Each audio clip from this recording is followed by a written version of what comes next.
Dzień dobry. Assalamu alaikum. Konnichiwa. Ciao. Good morning.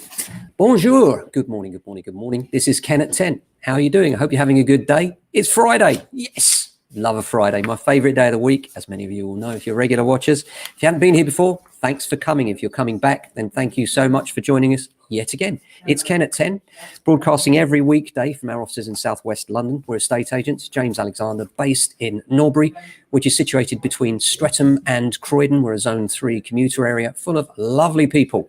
Great area to invest, good area for first-time buyers. Come join us. We talk about the property market daily, and today is no exception. We're talking about all sorts of things.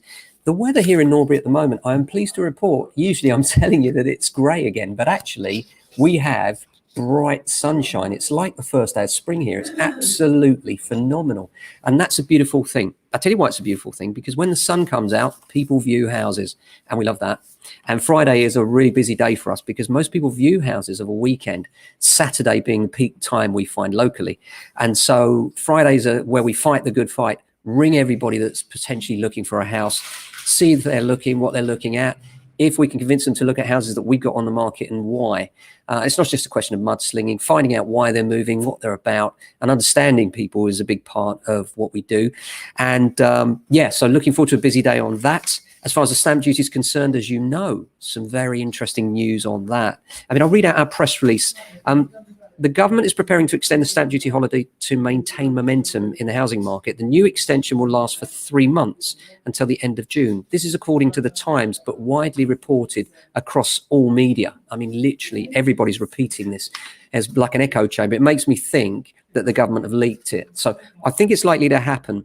And what we said is the extension of the stamp duty holiday is generally a good thing. It will release pressure on the conveyancing system and stop sales falling through. However, it is just moving the goalposts, and it does create another cliff edge further down the road. But for now, it's a really positive thing, both here in South London and across England. The question is, the Building Society Association are the ones that recommended this, and they said that a tapered end would allow any house price purchases to go on where a mortgage approval has been granted by the end of March. So it might well be that you need to have a mortgage by the end of March, which could see massive pressure on the system in the next few weeks. There's already huge pressure and huge pressures all around, really. So it'll be interesting to see. What it does do is hopefully removes the stick that a lot of purchasers are beating vendors with of, look, when this ends in March, we're going to reduce our offer by X or Y. And so it'd be great to see that, and really interested. We'll all be hanging on his every word on that speech on the 3rd of March. Today, another headline from the Knight Frank Group is leading estate agents are reporting record levels of new buyer interest in prime property. This is interesting. This is 10 million plus properties. And the reason that's interesting is because they were pretty much dead in the water. So it's nice to see them come back. We've also seen a bounce in the number of first-time buyers registering, and that's a great thing as well. It's nice to see first-time buyers come back. And I'm really hoping, as many of you will know, that we might get an announcement on help for first-time buyers in the form of some sort of national help to buy scheme with the second-hand market rather than with new build only.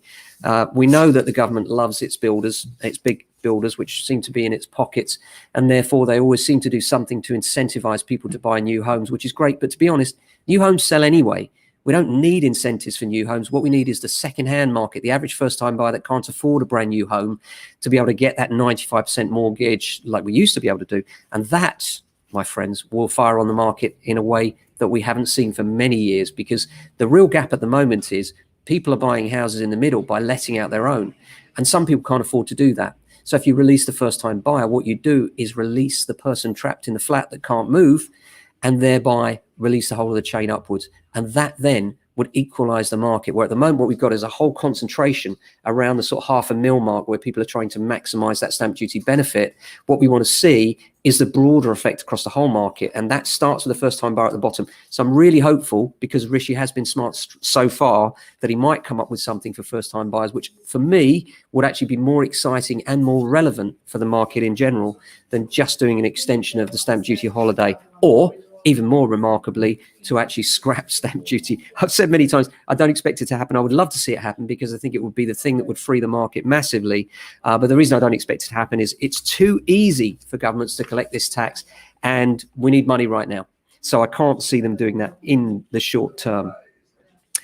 Other things in the news today: property marketing specialist sees a virtual tours boom. Well, that's not surprising, is it? I mean, we're all seeing a boom in virtual tours or the like. As many of you will know, we do walk around videos which present the houses and actually sell them. Rather than doing individual things where people just spin around rooms, we actually physically put ourselves into the presentation, explain what it is that we're selling, why we're selling it, what's good about it, and we find buyers are enjoying that.